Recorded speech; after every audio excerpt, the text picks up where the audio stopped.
And we've gotten more into a Coliseum type atmosphere where ancient Rome was collapsing. Everybody wanted to go to the Coliseum and be entertained, right? We're collapsing their society. You have that 6 minutes of Rubio was at the top, at the bottom of the list. For 13 minutes and 31 seconds. Dr. Clarkson, I also know that you feel that this team is as good, if not better than anybody else. Running Iowa and how the polls must be wrong about the results. Well, we have a very good ground game all over the place.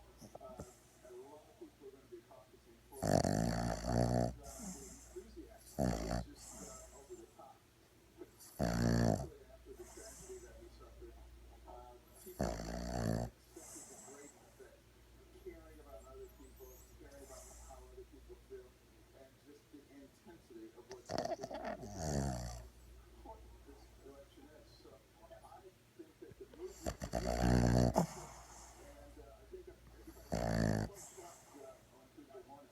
Last night there was a lot of discussion about immigration, Muslim immigration, all the time about political correctness and the poison that is political correctness. Some of the answer to that being a Teddy Roosevelt. What is that? What is a Teddy Roosevelt?